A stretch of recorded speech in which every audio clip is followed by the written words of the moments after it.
This video is about how to pass exams, and by exams I mean all exams and any exam.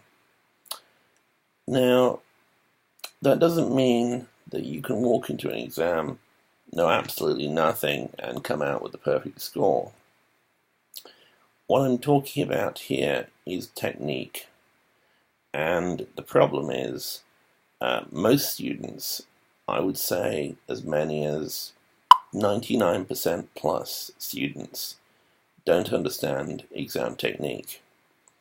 So I will give a few suggestions, and as with any of my videos, if these suggestions are helpful to you, use them, and if they aren't, throw them away. Now, I'll just first qualify that with any material, it is actually rather helpful to know something of the topic if you're going to sit an exam on it. So we'll treat that as given.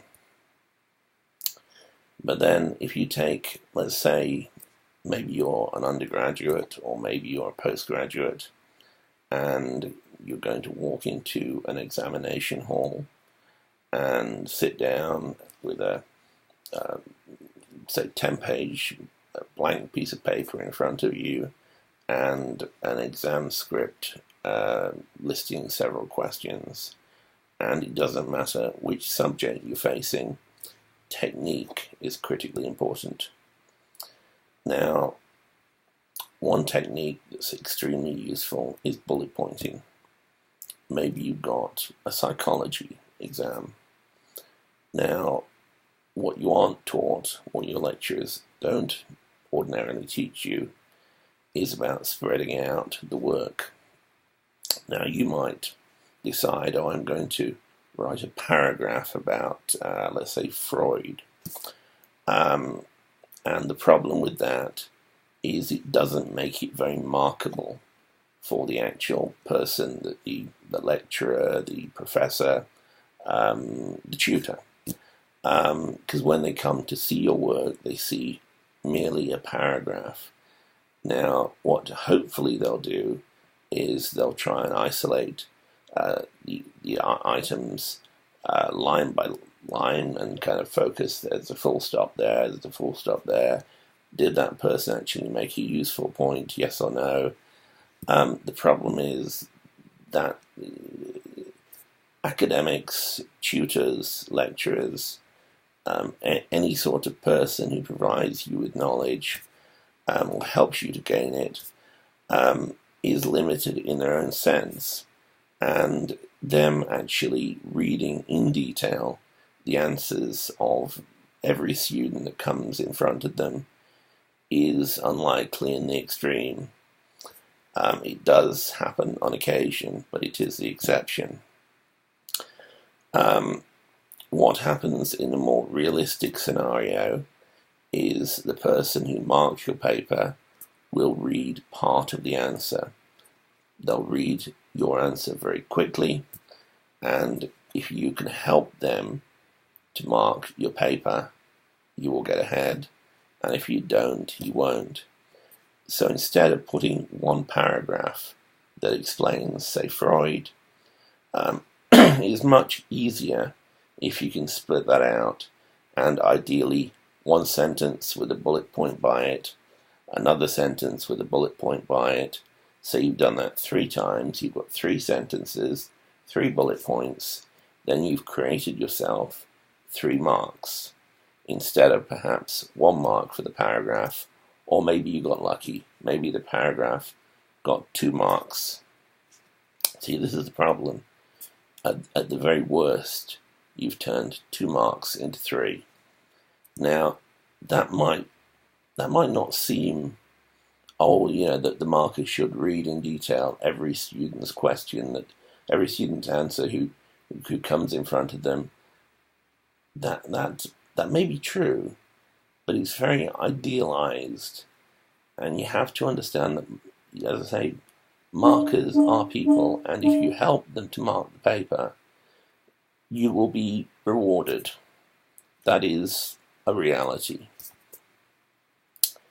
So, the simple truth is, make your paper, and I'm reiterating, but make your paper more readable. That will help you. Make your paper spread out using bullet points. That will tend to help you. And in the vast majority of situations, you can do that. Not universally, but ordinarily.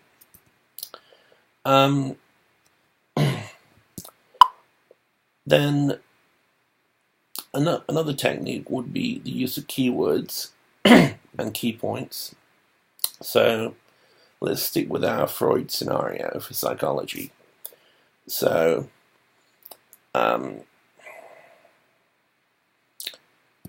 let's say the word mind.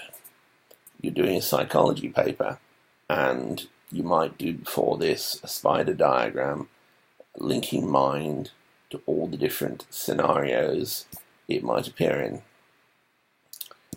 So you might link it to Gestalt and to one type of psychology, and so on your Freud answer you might link that to dreams, for example.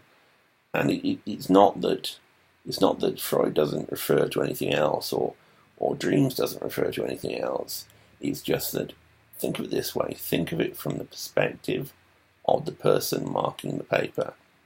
Now, if they see in your answer to a question regarding Freud that the word dreams appears, they think, they actually understand something. They don't exactly know what you understand, but you've been able to link the word dream to the word Freud. So that's the whole keyword idea. Now, ideally, you're going to link it to something more detailed. You might link it to the iceberg model of the subconscious. And then you start to get into bonus mark territory. But you've got to think, well, if you sit down in an exam and you're really not sure what to put, focus on structure on the paper. Focus on bullet pointing, focus on keywording. If you're not sure what to put, then at least get yourself some structural points. Get yourself, think Freud, and think what words are associated with Freud, and then create an answer with those words. And this works for any subject. If you want an examination in quantum theory now, it's a little bit different, it's a lot different, but the principle still applies, that it is important to actually write things that are sensible and prove that you understand. But it's also important to show that you not only understand, but you can prove that you understand. So you're able to structure your answer in such a way that you demonstrate understanding and you demonstrate an ability to write. So writing well is part of your examination in any subject. Structuring the paper is part of it, and I think the general adage applies that if you think of things from the point of view of the marker, that will help you to structure it in a suitable manner. And again, this technique of like keywording, for example, it applies at all levels from, say, A level, and it equally applies at the doctoral level.